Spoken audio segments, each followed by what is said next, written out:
جی دوستو، میں نے سوچا ہے کہ میں اب ساری بائبل کی دوبارہ پڑھائی شروع کروں گا۔ میں نے پہلے بھی پڑھی ہوئی ہے، لیکن جب بھی ہم پڑھتے ہیں بائبل کو ہر مرتبہ ہمیں کچھ نئی چیز سیکھنے کو ملتی ہے۔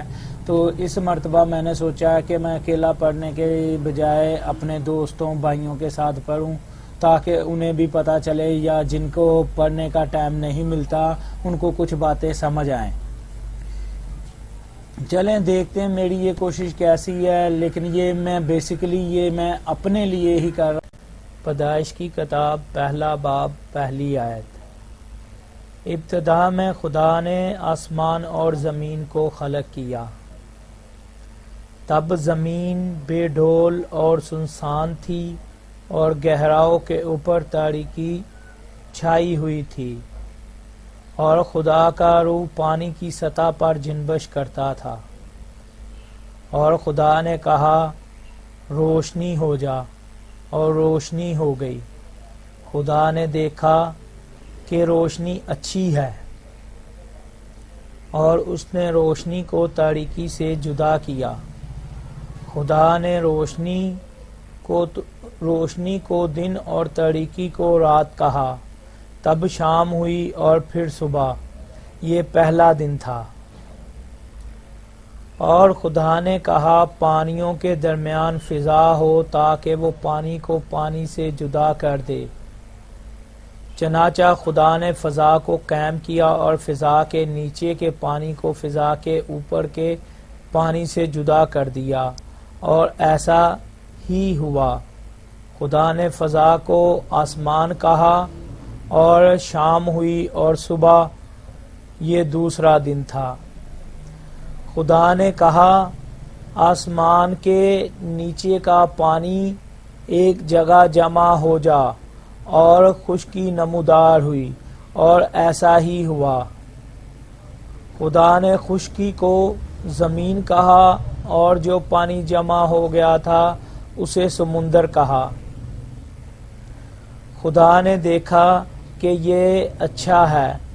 تب خدا نے کہا، زمین نباتات پیدا کرے، جیسے بیج والے پودے اور پھلدار درخت، جو اپنی اپنی جنس کے مطابق پھولیں پھلیں اور زمین پر اپنے اندر بیج رکھیں، اور ایسا ہی ہوا۔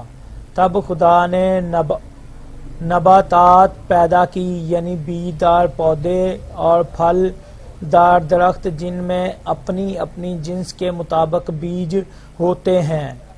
اور خدا نے دیکھا کہ یہ اچھا ہے۔ اور شام ہوئی اور پھر صبح، یہ تیسرا دن تھا۔ اور خدا نے کہا، دن کو رات سے الگ کرنے کے لیے آسمان کی فضا میں نیر ہوں، تاکہ وہ موسموں، دنوں اور برسوں میں امتیاز کرنے کے لیے نشان ٹھہریں، اور وہ آسمان کی فضا میں چمکیں، تاکہ زمین پر روشنی ڈالیں، اور ایسا ہی ہوا۔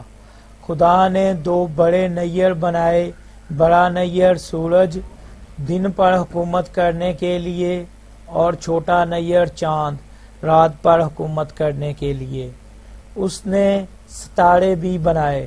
خدا نے انہیں آسمان کی فضا میں قائم کیا، تاکہ وہ زمین پر روشنی ڈالیں، دن اور رات پر حکومت کریں، اور روشنی کو تاریکی سے جدا کریں۔ اور خدا نے دیکھا کہ یہ اچھا ہے۔ اور شام ہوئی اور پھر صبح، یہ چوتھا دن تھا۔ خدا نے کہا، پانی جانداروں کی کثرت سے بڑھ جائے، اور پرندے زمین کے اوپر آسمان کی فضا میں پرواز کریں۔ چنانچہ خدا نے بڑے بڑے سمندری جانداروں کو، اور سب زندہ اور حرکت کرنے والی اشیاء کو جو پانی میں کثرت سے پائی جاتی ہے، اور طرح طرح کے پرندوں کو ان کی جنس کے مطابق پیدا کیا۔ اور خدا نے دیکھا کہ یہ اچھا ہے۔ اور خدا نے انہیں برکت دی، اور کہا، پھولو پھلو اور تعداد میں بڑھو، اور سمندر کے پانی کو بھر دو، اور پرندے زمین پر بڑھ جائیں، اور شام ہوئی اور صبح ہوئی، یہ 5واں دن تھا۔ اور خدا نے کہا زمین جانداروں کو اپنی اپنی جنس کے مطابق پیدا کرے، جیسے مویشی، زمین پر رینگنے والے جاندار اور جنگلی جانوروں کو، جو اپنی اپنی جنس کے مطابق ہوں، اور ایسا ہی ہوا۔ خدا نے جنگلی جانوروں کو ان کی اپنی اپنی جنس کے مطابق، مویشیوں کو ان کی اپنی اپنی جنس کے مطابق، اور زمین پر رینگنے والے تمام جانداروں کو اپنی اپنی جنس کے مطابق بنایا، اور خدا نے دیکھا کہ یہ اچھا ہے۔ تب خدا نے کہا آؤ ہم انسان کو اپنا ہم شکل اور اپنی شبیہ پر بنائیں، اور وہ سمندر کی مچھلیوں، ہوا کے پرندوں، مویشیوں اور ساری زمین پر، اور ان تمام جانداروں پر جو زمین پر رینگتے ہیں اختیار رکھے۔ چنانچہ خدا نے انسان کو اپنی صورت پر پیدا کیا، اسے خدا کی صورت پر پیدا کیا، اور انہیں مرد اور عورت کی شکل میں پیدا کیا۔ خدا نے انہیں برکت دی اور ان سے کہا پھولو، پھلو اور تعداد میں بڑھو، اور زمین کو معمور و محکوم کرو۔ سمندر کی مچھلیاں، ہوا کے پرندے اور ہر جاندار مخلوق پر جو زمین پر چلتی پھرتی ہے اختیار رکھو۔ پھر خدا نے کہا میں تمام روئے زمین پر کا ہر بیج دار پودا اور ہر درخت جس میں اس کا بیج دار پھل ہو تمہیں دیتا ہوں، وہ تمہاری خوراک ہوں گے۔ اور میں زمین کے تمام چرندوں اور ہوا کے کل پرندوں اور زمین پر رینگنے والوں کے لیے جن میں زندگی کا دم ہے ہر طرح کے سبز پودے خوراک کے طور پر دیتا ہوں، اور ایسا ہی ہوا۔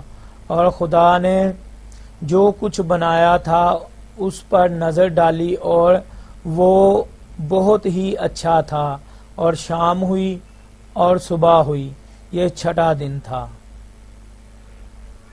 تاکہ